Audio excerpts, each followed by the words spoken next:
Is it time for a mind shift? If you don't know what that means, then join your host, Dr. Clint Haycock, a former evangelical Christian pastor and Bible college teacher of over 20 years, along the journey of deconstruction and reconstruction of faith, life, religion, and spirituality.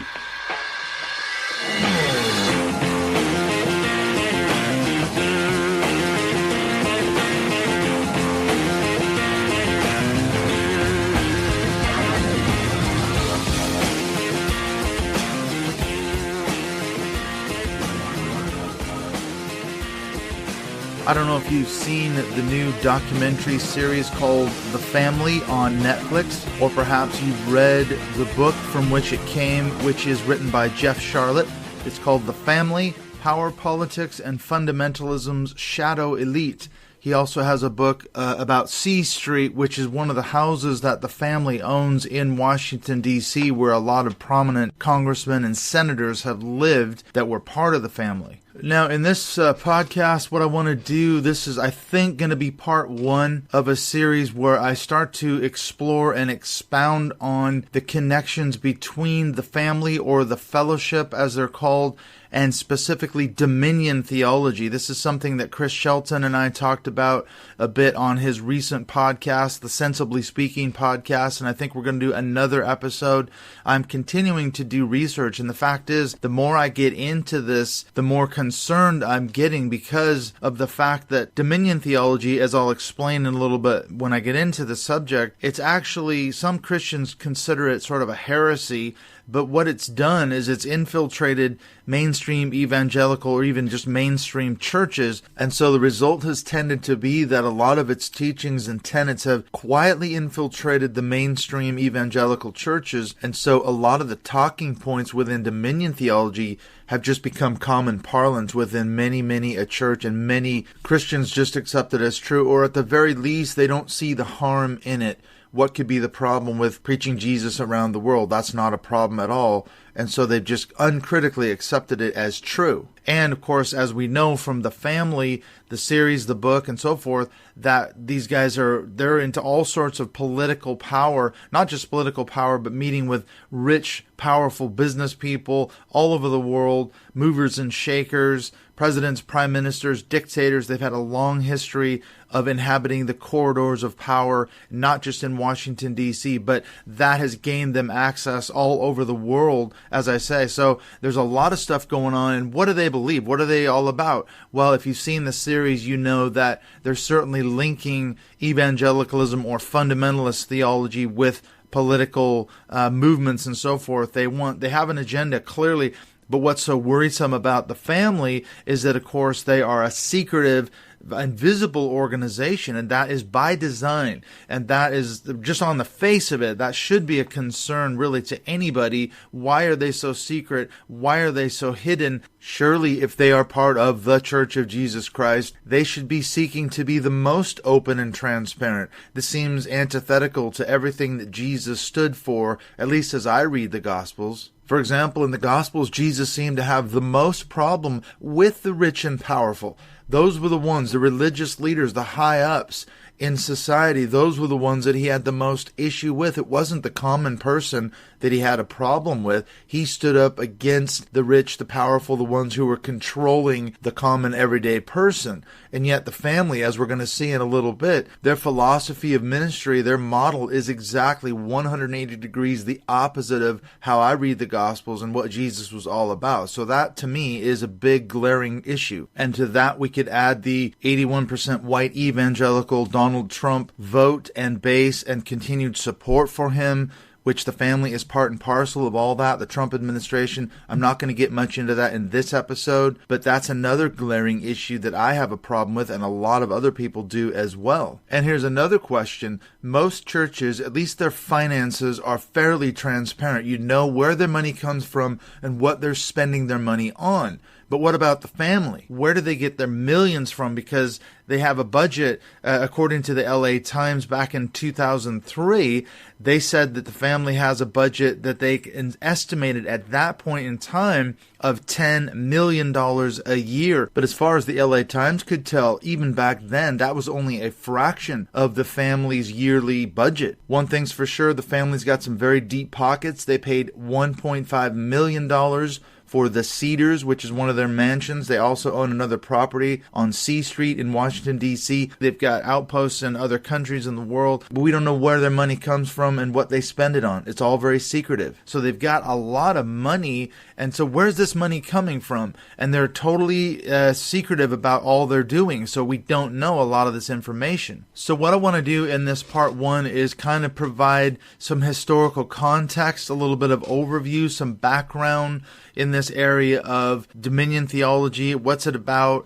There's a lot of information out there, and in fact, one of the problems that I've had is actually there's too much information.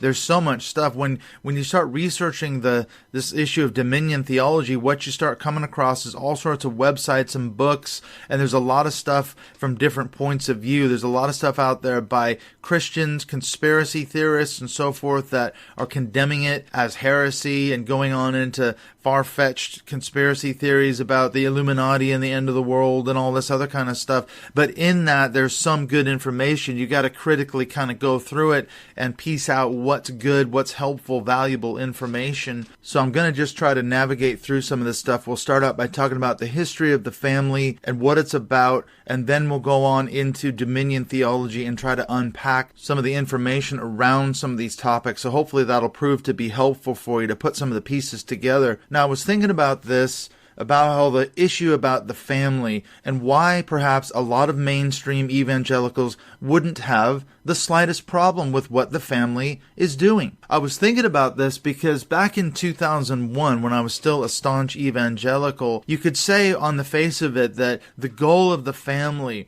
they always talk about Jesus. Jesus is the great leader. Jesus is the great diplomat. You know, that's what they're all about. They're all about Jesus. They don't want to call themselves Christians because there's too much negativity associated with that word. So they're just believers. They just follow Jesus and the teachings of Jesus. That's it.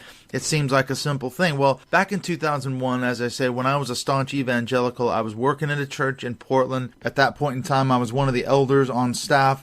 I would go on to become the head elder and finally the senior pastor of that church. I was getting ready to start my THM, which is kind of a degree between a master's degree and a PhD at seminary in Portland. I had the opportunity to travel to Kenya. We went to Nairobi. We was a group of people, sort of like the Power Team. If you're familiar with those guys, it was a similar kind of ministry. We went to Kenya for 3 weeks, and we built a church, and we preached, and we evangelized all over the place, all over in the slums and in the marketplaces, all over Kenya, or Nairobi, I should say. So we did all this stuff with these evangelical groups. Well, one of the things that really blew us away when we went to Kenya was meeting, of course, Kenyan Christians. We'd worked with a lot of churches in Nairobi. There was one called the Deliverance Church, which is, they said at the time, it was the fastest growing church in East Africa. They were putting churches up all over the place. This church was massive, right in the heart of Nairobi. And when we met with the elders and the pastor of the Deliverance Church, we were all kind of blown away that here we are, a bunch of white guys from America. Here are these guys. They're black Africans. They're from Nairobi. They're from Kenya. Well, what was so amazing about it was we had Jesus in common, and we had this instant bond because, of course, we had nothing in common, absolutely nothing other than our faith in Christ, our relationship with Jesus, the fact that we were all Christians. And really, it was from the first time that we met with these guys that we formed this incredible relational bond, and we would try to meet with them as much as we could. We did a lot of outreach events at their church. We sort of partnered up with them. We used to spend a lot of time praying together, and they really blew us away with the depth, the intensity of their faith, and we kind of came away really blown away by the whole thing. And when I came back to Portland, I was talking to my church about our trip, of course, and we had a video, and all these people were coming forward and accepting Christ, and it was wonderful and amazing and all the rest of it. And I talked about this intense connection that we'd had with these Christians from Kenya. And I think, as a Christian then, I think that's part of the appeal of what the family is doing and what their sort of public face, which of course the only public event that they do is the National Prayer Breakfast every February. Other than that, they're a very secretive organization, but this is kind of the face of what they put on. It's all about getting people together from all over the world, not just America. The only thing we have in common is Jesus. And you go, hey, what's wrong with that? That seems like a good thing on the face of it. And what's wrong with, we're going to lead this prime minister, this president, this mover and shaker, this billionaire, we're going to lead him or her to Christ, and he or she is going to go back and make major changes in the country and in their business for the better, for Christ, following biblical principles.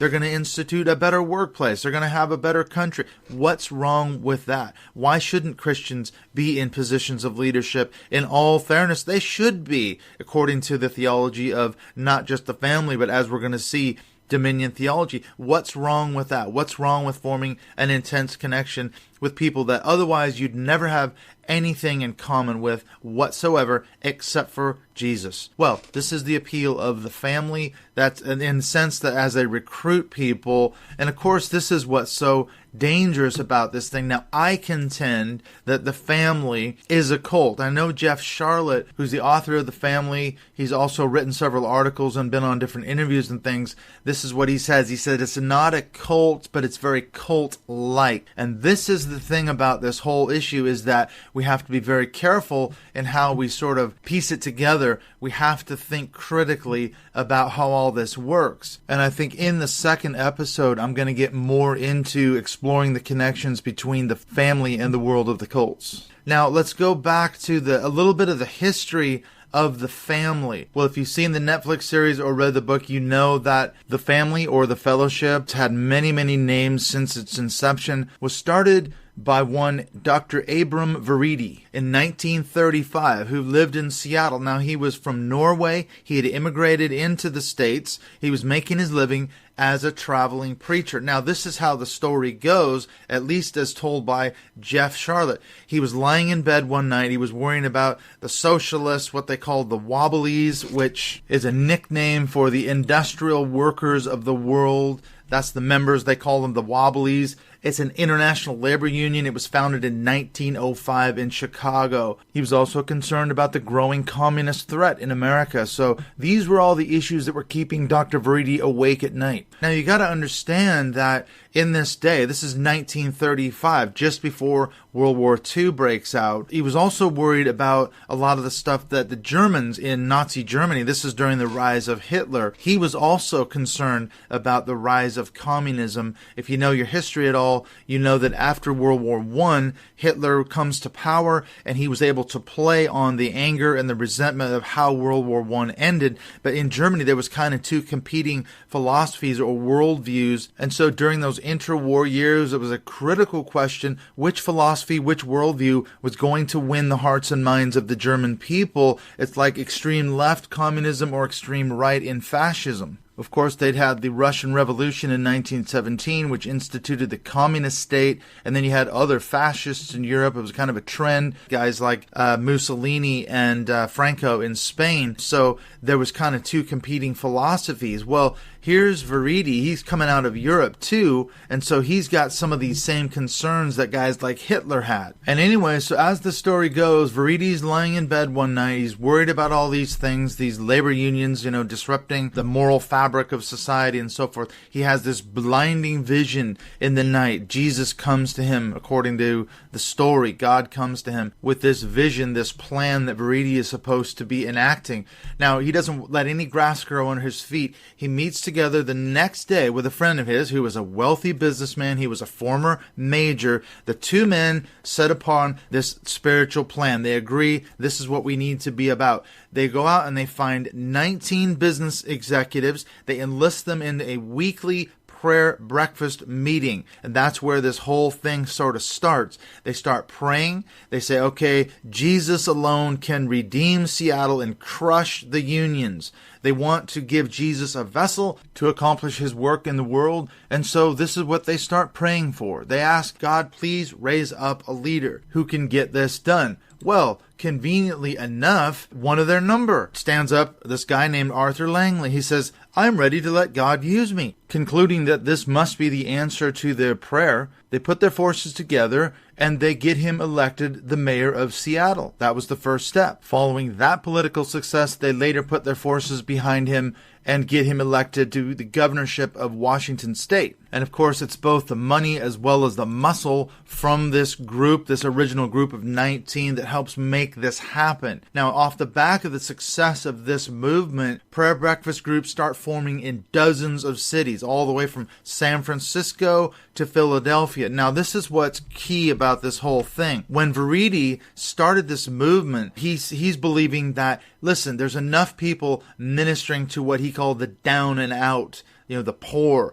No, Vereide's vision from God says, my mission field is going to be about finding men with the means to seize the world for God. In his vision, apparently, God told him that the church has gotten it wrong these 2,000 years. It's not about ministering to the poor, what he calls the down and outs. No, the ones who really need Jesus are the up and outs. That's the critical ones that you need to be getting in touch with and converting to the cause, as it were. And this is very critically important to understand that this is the basic worldview or theology of ministry. The philosophy of the family or the fellowship is that what they're all about is only the rich and the powerful. Those are the ones who need Jesus. And this is what it's all about. Other people, the small fry, well, yeah, they're important on some level, obviously. But what we really need to be about is reaching the powerful, the wealthy, the political leaders. Those are the ones who can really make changes in this world for Jesus and for God. That's why I say it's critically important that you understand that this is the theological, the philosophical underpinning behind everything that the family does. All right, so let's go back into the narrative, the history of the family. We're moving on to the year 1941, specifically September of 1941, just a couple of months before the Japanese attack on the American fleet at Pearl Harbor, and America joins World War II. Vereide decides it's time to move out of Washington State and into the other Washington, D.C. Maybe he came to the conclusion that it was time to move closer to the corridors of power. Maybe God wants him now to be able to influence the wealthy, the powerful, the political leaders in the nation's capital. Now, what's he doing? Well, within a few weeks, he's got his D.C. prayer breakfast going. More than 100 congressmen are attending this breakfast. By 1943, just a few short years from making this move to D.C., he's an insider. He's got the inside line to the political elites in the nation's capital. So what's he doing? Well, he's meeting with people like the vice president. He's meeting senators. He's meeting movers and shakers. He's going to the Supreme Court. And Abraham Vereide says, he wrote a letter to his wife and he said to her, the hand of the Lord is upon me. He is leading. Now, by the end of World War II, nearly 1/3 of U.S. senators are going to his weekly prayer breakfasts, these prayer meetings. Now, what's interesting is by 1944, Vereide's seeing the World War II is winding down. He's starting to have another vision, what he calls the New World Order. And in another letter to his wife, Vereide says, quote, upon the termination of the war, there will be many men available to carry on. And he goes on and says, now the groundwork must be laid and our leadership brought to face God in humility, prayer, and obedience, end quote. What happens off the back of this? He starts organizing prayer meetings for delegates to the United Nations. He's going to start instructing them what is God's plan for rebuilding from the wreckage of World War II. And so as Vereide and his compatriots saw it, it was all about a spiritual mission. The Marshall Plan, which was about rebuilding Europe after World War II, was not just about simple economics and helping Germany and other countries get back on their feet after the war. No, it was a divinely ordained mandate, a chance to enter into this wrecked landscape and enact a new world order along some sort of spiritual lines. And like his time in Seattle, Vereide did not let any grass grow under his feet again. by 1946, very shortly after World War II ended, he's going along, he's touring the world, he's got letters of introduction from senators as well as representatives, but as if that wasn't enough, he's even got a letter of introduction from Paul Hoffman, who was the director of the Marshall Plan. Now this is really interesting. He starts going around Germany looking to create a list of good Germans of what they call the predictable type, which to me is a very chilling kind of phrase. And so weirdly, what you've got here is you've got Abraham Vereide going around in his own sort of Operation Paperclip, which if you know anything about World War II history, the American government was very keen to snap up any Nazi that could be of use to them in the coming Cold War against Russia. Even as the war was winding down in Germany, the Americans were going around snapping up anybody they could get their hands on in Germany. Scientists and doctors, anyone that they felt could be of use to them, regardless of their past history, even if they had any war crimes against them, that didn't seem to matter if they were of use to the U.S. government. Well, you've got Vereide doing the same thing, but sort of from a spiritual point of view. And so in a similar vein, this was what Vereide's argument was. He was effectively saying, these people are only being held in prison because they only had a faint connection with the Nazi regime. I mean, these guys weren't too bad, he's saying, and he's lobbying to get these guys released from prison, these Nazi war criminals. And this is what he says is, quote, to be used according to their ability in the tremendous task of reconstruction, end quote. He considers ex-Nazis well suited for the demands of strong government, as long as they're worshiping Christ just as devoutly as they had worshipped Hitler. So it would appear that the argument is something like this. Hey, it doesn't matter if you're a Nazi war criminal. All is forgiven as long as you switch your allegiance from Hitler over to Jesus. And this is where this is all starting to become a global perspective.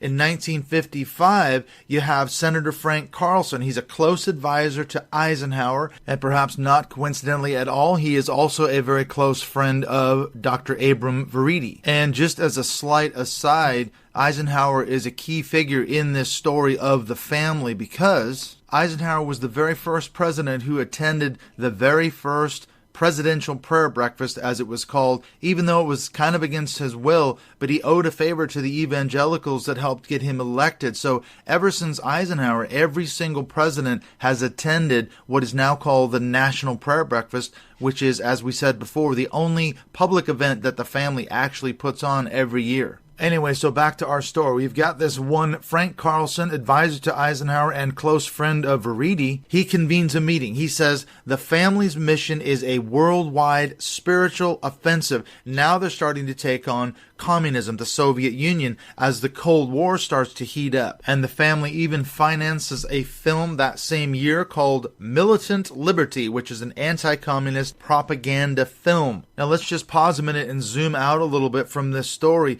Look at the context, the historical context. When the family first started in Seattle in 1935, the enemy was the labor unions and the rise of communism. And here we are years after World War II ends. The big enemy now is the Soviet Union. We're now in the midst of the Cold War era. You've got the same sort of thing happening. The family's got to have some sort of an enemy to rally the troops around. And again, it goes back to the political sector, doesn't it? They are able to mobilize people against a common enemy. So by the Kennedy era, these spiritual offensives have fronts on every continent. And this is all due to Vereide's influence. So basically, by about 30 years or so after he's had this initial vision and formed these local prayer breakfast groups in Seattle, he has expanded from there across the country into Washington, D.C., and after World War II, into Europe and other countries all around the world. Now, you would think that Abraham Vereide would be absolutely flush with his success. I mean, it's an amazing thing to go from a nobody in Seattle in 1935 to a global organization. However, Vereide was starting to experience some problems and some issues with his organization. What in the world could possibly be wrong? Well, by the late 1960s, it's starting to gain too much attention. And so every time Vereide gives a speech to any sort of local prayer breakfast group, that becomes a news event. The media starts, covering it. And anytime a family member goes around the world, any family member travels on behalf of Christ, that's attracting unwanted press attention. And Vereide starts worrying, this whole organization that I've spent my life building, it's just going to become another political party. So 1966, just a few years before he died, he wrote a letter. And this is what he says. He says, "It is time," quote, "to submerge the institutional image of the family," end quote. It's not about recruiting powerful members in public. It's not about recruiting so many people. He says, quote, "There's always been one man or a small core who have caught the vision for their country and become aware of what a leadership led by God could mean spiritually to the nation and to the world. It is these men banded together who can accomplish the vision God gave me years ago," end quote. And this is all from an article, a 2003 article called "Jesus Plus Nothing," written by Jeff Sharlet in Harper's Magazine. This is a very important point, and it's worth pausing for a second to reflect on this thing critically. I used to think that it was Doug Coe, who was the guy who took over after Abraham Vereide died, who was able to submerge the institution of the family and make it an invisible organization. But it was actually Vereide, right before his death. He, like I say, was worried that there was too much press coverage, too much attention being drawn to what the family was doing. And so he's saying, we need to submerge this thing. We need to make it invisible. And of course, after Vereide dies, then Doug Coe takes over, and he died just a few years ago, 2017. And I can't remember who said it, but it's definitely in the documentary series. Somebody says of Doug Coe was the most influential person in Washington, D.C. that you've never heard of. He was the one who famously said, the more invisible you can make an organization, the more influence it can have. And this is basically the philosophy of the family. And of course, this is one of the many things that is so utterly concerning about the family. And someone says this in the documentary series. They say that the problem is we've got these people traveling all over the world. A lot of it is on taxpayers' dime. We're paying for these people to travel all over the world and promote religion, all in the name, though, of somehow connected to specifically American politics. The prayer breakfast, for example, the national prayer breakfast that's held every February in Washington, that is technically put on by Congress. You'll get invited. It's by invitation only, and it'll be on a letterhead of a congressman, congresswoman, a senator, whoever. But really, the family is the one who's organized it, and it's not just a prayer breakfast on one day, although that is the main focus of the thing. It's like a week-long event with all these breakout sessions where people can come in and network and pray about Jesus and all that. But the whole thing is really put on by the family. It's the one event, I think I said before, that the family actually does that is public. Everything else they do is intentionally designed by Vereide and then later by Doug Coe to be secret, to be undercover. We don't know about their finances. We don't know about so many things. And as I say, this should be a major concern to anyone. Now, before we get into Dominion theology, I just wanted to take a minute and look at something. This is very fascinating. Let's take a look at a competing narrative of the history of the family. If you go to the family's website, which is called the Fellowship Foundation, go to thefellowshipfoundation.org/history.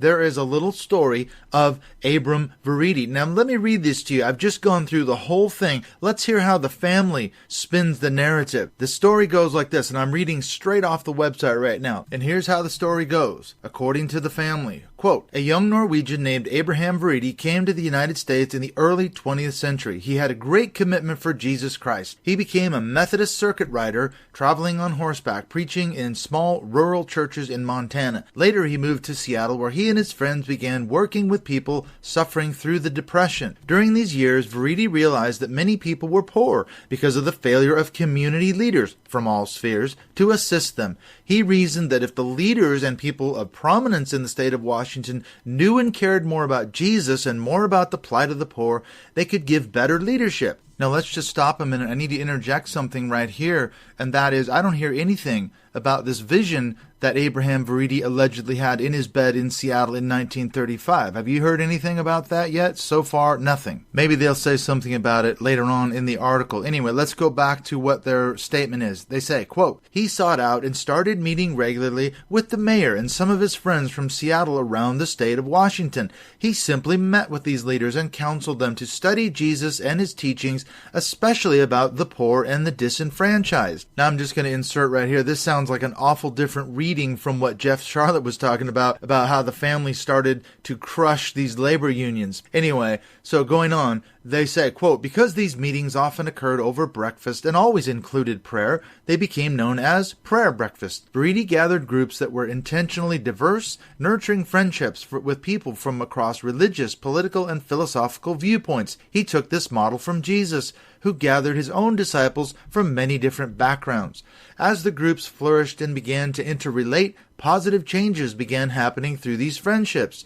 These ideas caught on, and eventually Vereide's friends suggested that he move to Washington, D.C. to cultivate at the national level the same ideas that had such a positive impact at the local and state levels. In the 1940s, with encouragement from Vereide, small groups were formed in the Senate and House of Representatives to provide a place for people of differing opinions to meet privately, to express their concerns as leaders, to pray, and to share in each other's lives personally. And they go on to list a few of the early leaders who embraced the power of small prayer groups. We're talking Frank Carlson of Kansas, Senator Mark Hatfield of Oregon, some judges, and so forth. And I believe it was that same Frank Carlson I mentioned a little bit ago who convened the meeting to talk about how the family was going on a spiritual offensive to fight against communism. But, of course, they don't mention that in their article here on the Fellowship's website, do they? All right, so going on. In 1953, the article says, the two groups in the U.S. Congress joined together to establish the National Prayer Breakfast to afford President Eisenhower the opportunity to participate in such a group once a year. And of course, conveniently, they failed to mention that Eisenhower was kind of strong-armed into it from the point of view that these evangelicals had helped get him elected. He actually didn't want to be a part of that first prayer breakfast. And in fact, I think it was the previous two presidents had turned Vereide down, flatly denied going. He said, no, we're not going to be a part of it. But of course, ever since Eisenhower, it would be an absolute outrage if the sitting president did not attend. Every single one, without fail, whether Democrat or Republican, has attended the National Prayer Breakfast. Anyway, that being the case, let's go back to the article. They say, quote, "Out of the success, prayer breakfasts were started in many nations, cities, and states to discover and to work with leaders at all levels of society. Often these were modeled on the Washington, D.C. example, but not controlled or funded by the foundation." Now, just an aside here, I highly doubt that that is true, but it's really, really hard to prove given the secretive nature of the family. Anyway, let's finish the article. It goes on to say, quote, "As a result of such gatherings in the United States and around the world, there have been many examples of leaders' lives being changed in America and around the world." I think they mean in America and around the world. Anyway, the key idea is for leaders to be humble enough to admit that the problems they face are more complex than can be solved out of human ingenuity, and to seek inspiration from studying the teachings of Jesus together. And the article concludes. It says, Vereide continued the work in Washington, D.C. and globally until his death in 1969. A band of approximately half a dozen of Vereide's closest trusted friends agreed to provide consensus leadership as a team without titles to continue the mission. And I'll just say they make it sound like it was a seamless transition, but what I've heard, and I need to do a little bit more research on this, was there was kind of a vicious power struggle after Vereide died, and Doug Coe emerged as the leader. But anyway, this is what the article concludes. They say, quote, "These included lay leader Doug Coe, businessman Paul Temple, and attorney Jim Bell, who joined the initial prayer group leaders such as Senator Carlson, Judge Powell, General Silverthorne, and Chaplain Halverson." And finally it says, "The structured, visionary-led organization that Vereide established quickly transitioned into a vision-directed model after the approach of Jesus that reflected a decentralized network of people-to-people relationships focused on serving people in need that is still in effect today." End quote. Now that is straight off of the Fellowship Foundation's website.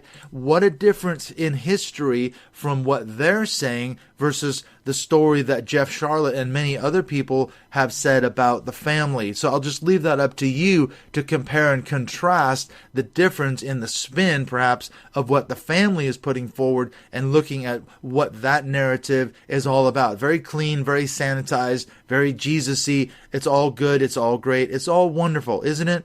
Well, perhaps not. Let's take a look now at the world of dominion theology and see if we can't make a connection between the theology, the philosophy, the worldview of the family and that of dominion theology. Let's see if we can start connecting some dots between Abraham Vereide and dominion theology. Okay, so if we go into Jeff Sharlet's book, The Family, he makes a very brief mention of the connection between the organization and dominion theology. He talked about his time at Eisenhower, which, of course, if you've seen the series or read the book, you know that Eisenhower is a home right next to the mansion called the Cedars in Arlington, Virginia, that the family owns. And this is where they train young men. They've got another one right across the river. I think it's called Potomac Place for young women. Of course, they're segregated, men and women, and they're being trained for leadership. He says, quote, "But at Ivanwald, which is where he lived for a while, or in a prayer cell at the Cedars, or in conversation with world leaders, the family's beliefs appear closer to a more marginal set of theologies sometimes gathered under the umbrella term of dominionism." And he goes on to say, "Dominionist theologies hold the Bible to be a guide to every decision, high and low, from whom God wants you to marry to whether God thinks you should buy a new lawnmower. Unlike neo-evangelicals, who concern themselves chiefly with getting good with Jesus, dominionists want to reconstruct early Christian society, which they believe was ruled by God alone." This is the critical point of dominion theology. And he goes on to say, "They view themselves as the new chosen and claim a Christian doctrine of covenantalism, meaning covenants not only between God and humanity, but at every level of society, replacing the rule of law and its secular contracts." He concludes by saying, "Since these covenants are signed, as it were, in the blood of the Lamb," meaning Jesus, "they are written in ink invisible to non-believers," end quote. So Jeff Sharlet in his book connects the philosophy or the worldview, the sort of theological underpinnings of the family with dominion theology. But although he makes that connection, he doesn't really go into great detail. He doesn't expound very much on what exactly that means. So let's see if we can tease this out a little bit more. I came across an interesting article called "The Family, America's Taliban." It was actually a sermon delivered to a Unitarian Universal congregation in Tuscaloosa, Alabama back in 2010 by a Reverend Fred L. Hammond. And what he says in this sermon, it's an interesting article now on his blog. And what Hammond talks about is he says that, quote, "The theology that Abraham Vereide and later his successor Doug Coe would embrace was one of dominionism, blended with its own American brand of Puritan envisioning, manifest destiny, and Monroe doctrine. This dominionism relied on the Bible to guide every decision from whom to marry to what tie to wear in the morning," end quote. So Hoffman's making that same connection. And even though the sort of dominion theology that I'm going to unpack in a few minutes doesn't really become popularized until the 1970s in America, there was an Armenian guy called R.J. Rushdoony and his disciple Gary North that we'll hear a little bit more about in a few minutes. They're the kind of big proponents of it as far as I've been able to uncover. Obviously, Vereide was operating way before then, but you look at those connections that we talked about in our story. The form of dominion theology that Vereide embraced was a combination of Puritan theology, so covenant theology, manifest destiny, which was the belief that God has instituted Americans to go all over the nation and take it over, and they dispossessed, of course, the Native Americans, believing that that was God's will for them to do. And then, of course, the Marshall Plan, as we discussed a little bit earlier, the plan to rebuild Europe and scooping up the Nazis, which, coincidentally, if you remember my reading from the family's website, they didn't mention anything about Vereide going to Germany after World War II and snaffling up ex-Nazis for his New World Order vision. Somehow that didn't make the final cut. And so going back to Hammond's article, what's it all about? Well, he makes the connection. It all seems to come together around that one event, the National Prayer Breakfast that the family organizes every year in February in Washington, D.C. as an example of what this dominion theology, how does it actually play out in practice? What does it look like? Well, he goes on to say, quote, "The prayer breakfast is not simply a morning prayer with coffee and Danish. It is a week-long event with workshops on Christianity and government.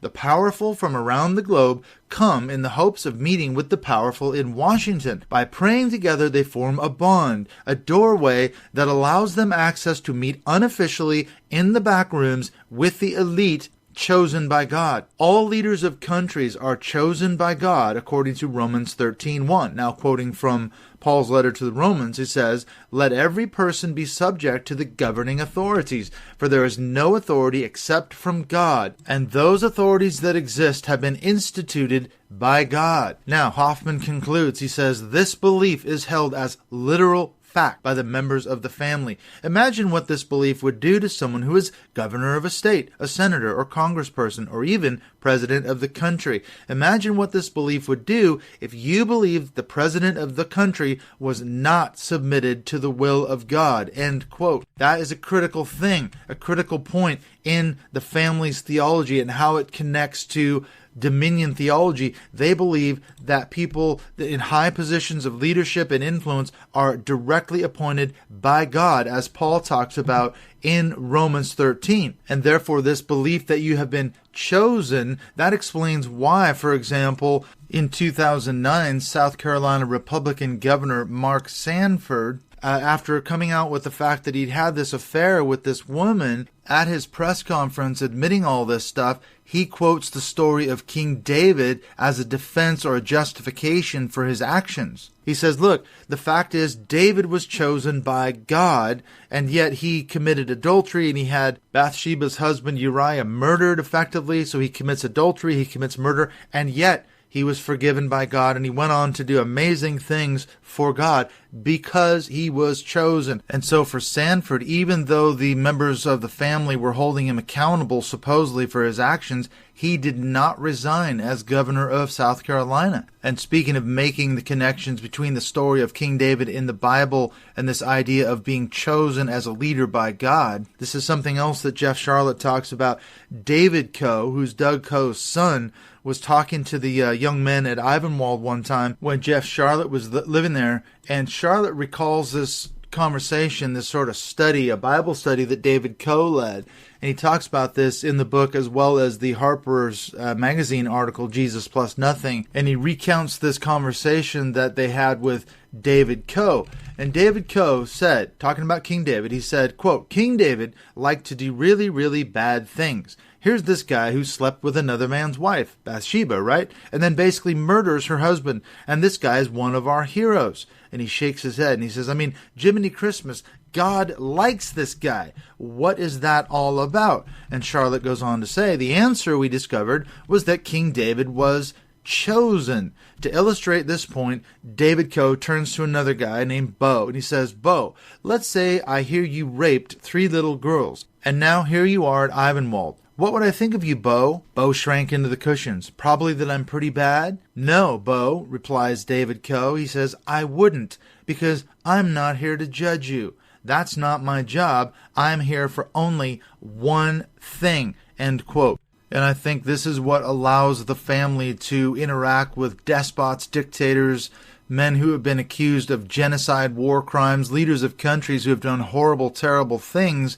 Because they've been chosen by God, somehow that's all overlooked as long as they are enacting the purposes of God, the purposes of Jesus. Somehow this is all okay. This is deeply troubling for sure. So hopefully these are illustrations that are allowing you to see how their reading of the Bible, specifically the story of David, allows them to make those sorts of connections. And this is about the fact that David was chosen, and it's ironic in a way that Mark Sanford ends up quoting this story in the press conference and saying, well, King David had an affair. Sure, he suffered consequences of his actions, but in the end, it was all forgiven. He could go on to do amazing things for God. And so you have Mark Sanford off the back of that reading of the David story. He doesn't resign. Now let's go on into a little bit of the dominion theology. What's that all about? As I've said, we've already established a small connection between the family and the beliefs of dominion theology, let's go back and take another look at Fred Hammond's article, The Family, America's Taliban. He states that the family is, quote, a religious cult. Now, he's going straight in and saying it's a cult. He says it's a religious cult that is at once all-American and also a dangerous religious movement that will, if allowed to prosper, dismantle what we have called American democracy and replace it with a theocracy more powerful and perhaps even more regressive than the Taliban, the repressive Islamic cult that has ruled in Afghanistan, end quote. And in case you're not familiar with that term, what is a theocracy? Theocracy is sort of what you have in the Old Testament, where God himself ruled over the nation of Israel, basically from the time of the book of Exodus, when they escaped from Egypt, all the way up and through the time of the Judges, up until the first king, which technically was King Saul. And during those centuries, Israel had no human king ruling over them like all the other nations around them. They were ruled over by God, and that is called a theocracy. And essentially, this is what dominion theology wants to set up, not just in America, but in the world. And as you've already started to notice, hopefully by now in my telling of the history of the family, this is really the aim, the driving force behind what they're doing, what they're about. So to get a little bit of a better understanding of dominion theology, let's turn to sociologist Sarah Diamond, who wrote a book in 1995, Roads to Dominion, Right-Wing Movements and Political Power in the United States. And in the little bit of research I've done on Sarah Diamond, it appears that her book, Roads to Dominion, was really the first thing that shone a light on dominion theology and started to reveal what it was all about. She's writing about dominion theology. It came about in the 1970s. That is what we know as dominion theology today. Now, what Hammond says is it goes back to the roots of the Puritans, covenant theology, the Marshall Plan in the 1940s, but it was really in the 1970s that these beliefs were kind of coalesced and brought together, solidified in a way by that Armenian preacher that I mentioned a while ago, R.J. Rushdoony, and then later his disciple Gary North. We're going to hear a little bit more about them in just a few minutes. And that's why it's helpful to start with quoting from Sarah Diamond, because even though dominion theology is kind of a broad umbrella term, as Jeff Sharlet said, Sarah Diamond provides kind of a helpful overview. So in her book, she says that it is about this, quote, dominion theology is, quote, the concept that Christians are biblically mandated to occupy all secular institutions. That has become the central unifying ideology for the Christian right, end quote. Some forms of a dominion theology, they'll even go further than that. They'll say Christ will not return. The kingdom of God has to be established. Then Christ can return once Christians are occupying those secular institutions. What's the biblical basis? Well, proponents of dominion theology, they start out by quoting Genesis 1, verse 28. God tells Adam and Eve in the Garden of Eden to rule over the earth and have dominion over it. And what their reading of that verse is, they'll say, look, God, he wasn't just talking about the animal kingdom and the environment. He's talking about humanity. They say that it is God's plan, God's mandate for Christians to rule over the entire world, and that is what God has laid out in Genesis 1:28. It's one of the first verses in the Bible. That's why it's so important.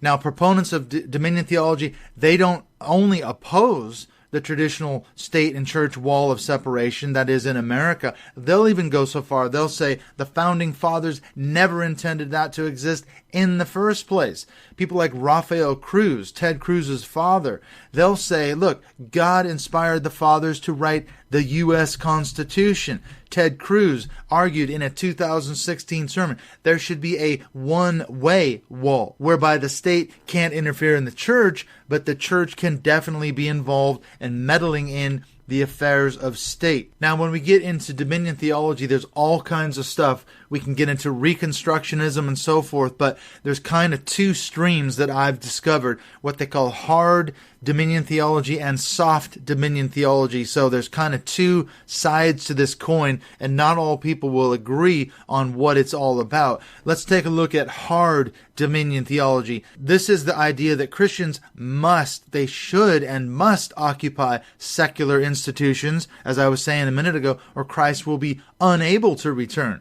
until then. Okay, his kingdom won't be established. They'll even go so far as to say Old Testament law is still binding today. The only cases where it's not binding today is where it has specifically been abrogated in the New Testament, where it's specifically been sort of replaced, where Jesus says something like, you've heard it was said such and such in the law, but I say something different. Okay, but everything that's not been specifically done away with is still binding. And that ultimately God's vision for not just America, but for the world is, according to Dominion theologian R.J. Rushdoony, who I mentioned a bit earlier. Now, Rushdoony and North, these guys are definitely in that Reconstructionist camp. This comes out of fundamentalist, Reformed, Calvinist theology, and even though a lot of Christians will say it's a heresy, it's worth keeping an eye on these guys. For example, there's the Chalcedon Foundation as well as American Vision. These are organizations that were started by Rushdoony and North, which are still very much active today. So what does Rushdoony actually believe? Well, he states that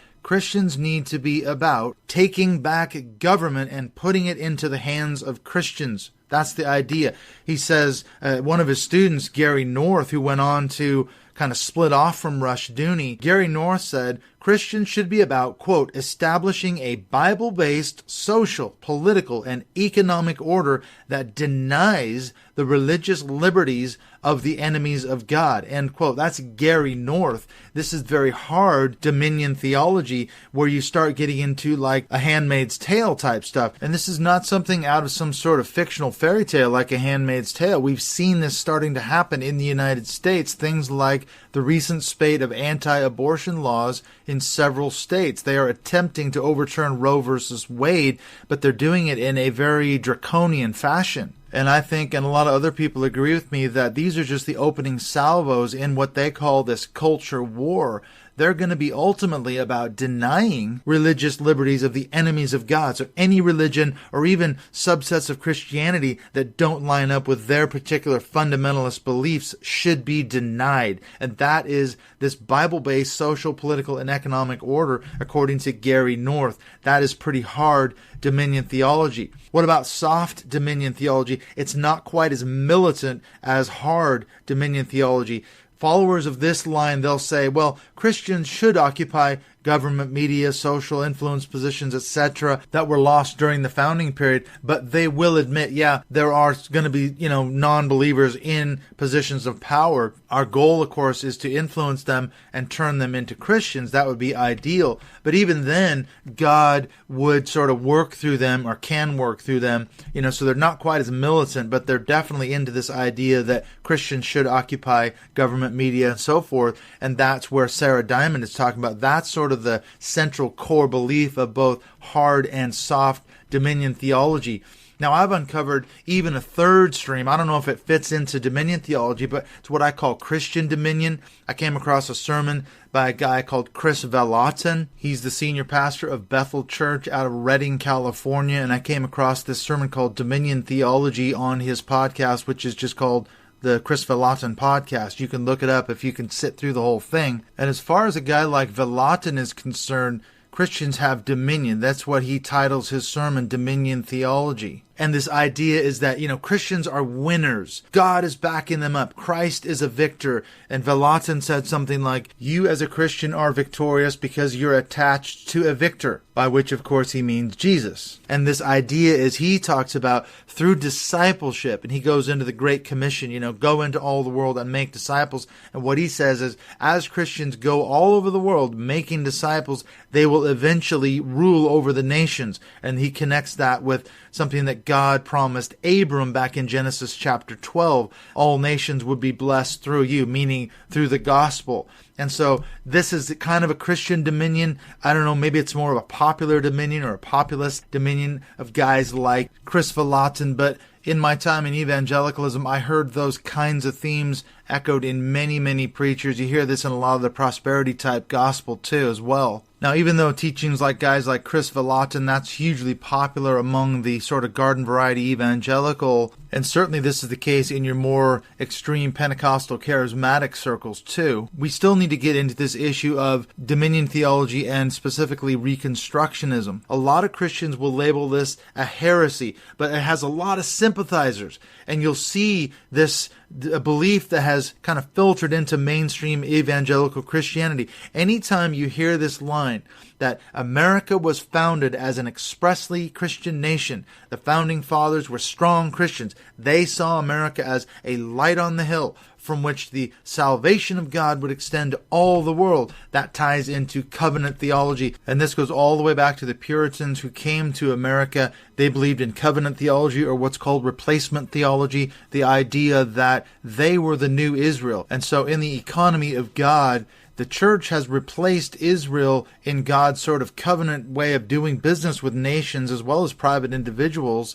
And this is where the basis of all this American exceptionalism and gospel mission revival ministries comes from. And therefore, because of this missional focus, all the nations of the world will receive the gospel. Now, Reconstructionism, the idea is that we actually need to set up an expressly Christian nation, a kingdom of God on this earth. And so that's kind of a part of a stream. I'm not sure how exactly it fits into dominion theology, but clearly Reconstructionism and dominion theology are bedfellows. And I wouldn't even say they're all that strange of bedfellows.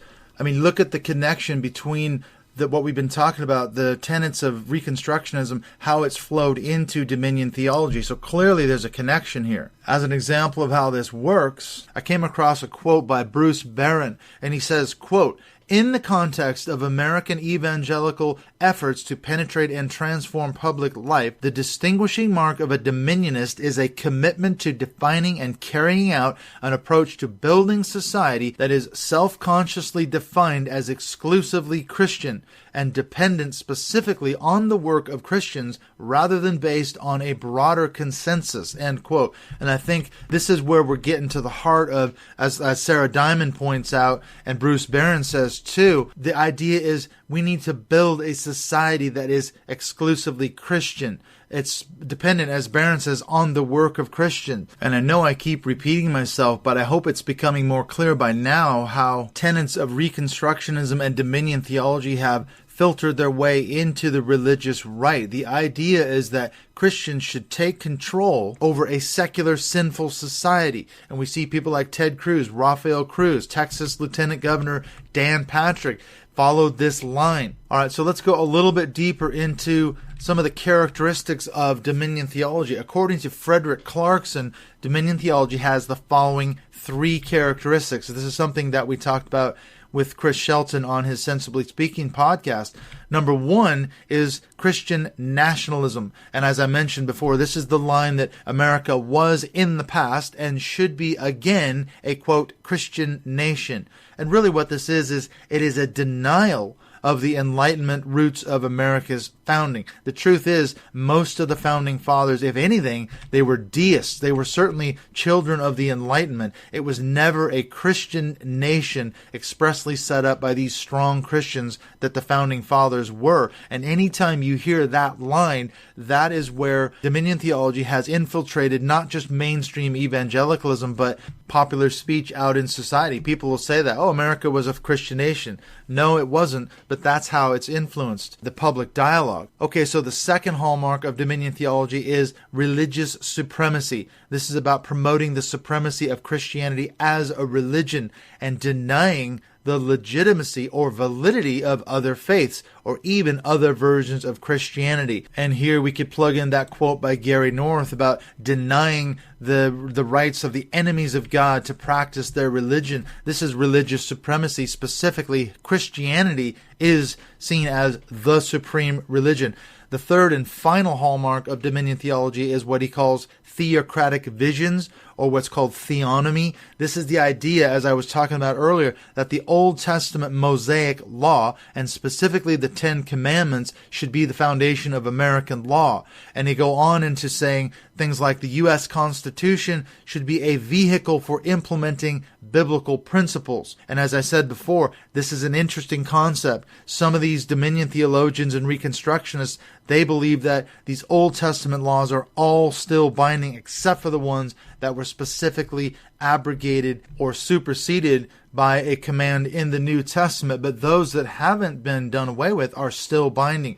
Now, although there's different iterations, as I say, it's a slippery one. It's kind of hard to get a handle on it. One of the most common threads, as I've been saying, in all of the forms of Dominion theology is that Christians should enter government, law, media, all these positions of public influence, so that in turn, these institutions are governed and controlled by Christians. And in fact, let's take a look at some of the quotes from Dominion theologians themselves. Now, Dominionist George Grant, he wrote a book in 1987 called The Changing of the Guard, Biblical Principles for Political Action.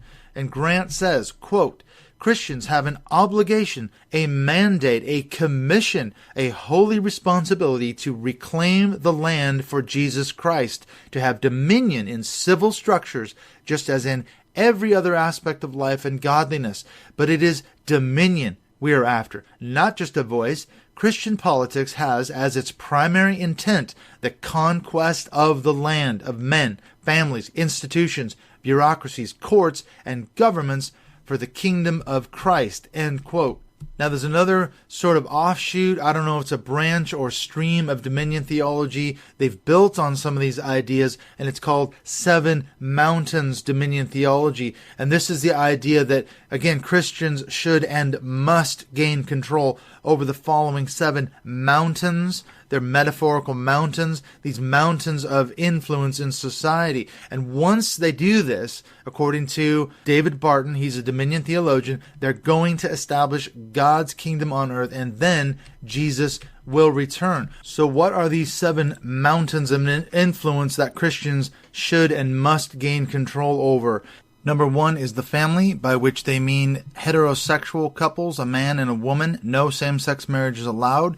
Number two is religion, by which, of course, they mean Christianity. Number three, education. Number four, media. Number five, entertainment. Number six, business. And finally, number seven is, of course, government. So how is all this supposed to work in the daily life of the Christian? Let's say you buy into this Dominion theology. Well, I came across a website about an organization called Generals International, and you can find it at generals.org. According to their own description of what their organization is about, on the About page, it says, quote, Generals International, or GI, is a prayer-based organization founded by Mike and Cindy Jacobs in 1985 that exists for the purpose of changing lives and transforming nations.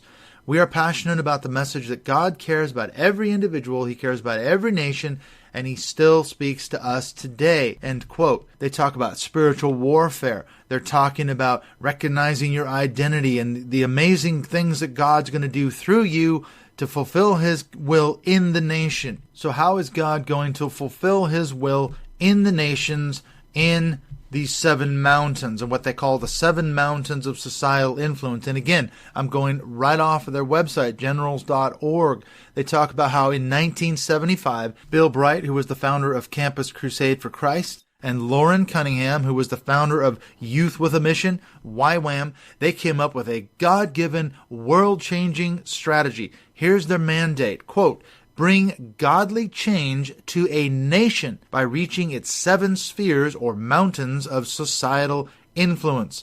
They concluded that in order to truly transform any nation with the gospel of Jesus Christ, these seven facets of society must be reached: religion, family, education, government, media, arts and entertainment, and business, end quote. Now, that lines right up with what we've been talking about with the family. And when you look at these seven mountains on the General's website, it just slots right in. How is this going to work? Okay, number one is the mountain of religion. And of course, they would say that even though Christianity used to be a predominant religion, we're losing out. It's the church's responsibility to reach the lost with the love and gospel of Jesus Christ, to expand the kingdom, they say, in ministerial efforts both nationally and internationally. Then they talk about the mountain of the family. And what they're arguing is that the family is the building block of the community. But of course, that's code word. What they're saying is the families have been under constant and prolonged attack, divorce, homosexual marriage. These are all ways in which the family is under assault by Satan. So of course they're going to be against same-sex marriage. That just goes without saying. The third mountain is education. And of course you can read right into that. The idea, they say, of, quote, a reintroduction of biblical truth and Bible-centric values is the key to renewal and restoration in America's failing education system, end quote. Number 4 is the mountain of government. And here again, the American culture has been under assault from the progressive liberal agenda. They're dead set against liberal groups like the ACLU, who are seeking to remove anything related to God or Christianity from government and so forth. They are misapplying the phrase separation of church and state. And look at this. This is a line from the website. Again, this is straight out of classic Dominion theology. They say, quote, we must see a shift in this arena in order to preserve the Christian heritage that America was founded upon. And this is a very critical statement. They say, quote, the goal is to put in place righteous political leaders that will positively affect all aspects of government. Number 5 is media, and of course they're against any sort of liberal media, radio, TV news, internet news, opinion, blogs, newspapers, and so forth. They want Christian news services. That's what we need to report righteously and truthfully in the secular marketplace. Number 6 is the mountain of arts and entertainment, music, filmmaking, television, social media, performing arts. These drive the cultural tastes and values of the nation. So of course, because of this appeal of sex and drugs and so forth, that's weighing us all down. That's tearing the society apart. So what, of course, is needed then? Well, what they say is that we need men and women who are not afraid to take their God-given talents into the arts and entertainment areas. Finally is the mountain of business. Number 7, the ability to create wealth. This is a God-given gift. It's a universal impulse. This is straight out of the Protestant work ethic. Wealth is a gift that is given by God to people in reward for hard work and following biblical principles, even though they may not be Christians. So, of course, what they're going to call for is wealthy people to use their resources to finance the work of kingdom expansion. And what they say is it's, quote, prosperity with a purpose, end quote.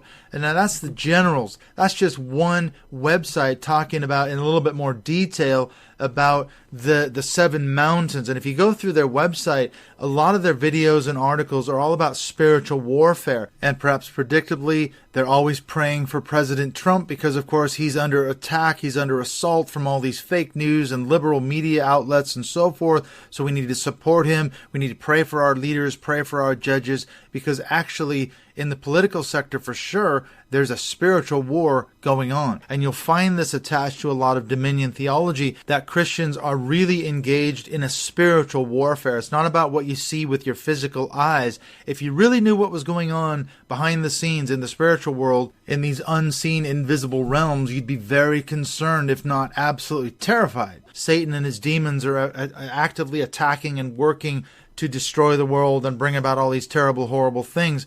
You look at Ephesians. Paul says it. He says, we wrestle not against flesh and blood, but against principalities and powers in the heavenly realms. That's what's really going on. Not only is there an invisible spiritual world, but there's a spiritual warfare going on. And as Christians, they're saying we are supposed to be very much active in that. And when you go into some of the bizarre stuff about their spiritual warfare, what you encounter is something that they call spiritual mapping. This idea that Satan has organized the entire globe. He's got millions and millions of demons, and they're in charge of areas geographically, sectors by cities and by area, by neighborhood and region and so forth. It's like an army, like a general who's marshaling his troops to cover the entire world. And so they're calling for Christians to be involved in this spiritual warfare by identifying these territorial spirits and praying against them. And you'll see people out walking the streets praying against the demons of this city or this neighborhood or whatever and binding them in the name of Jesus. And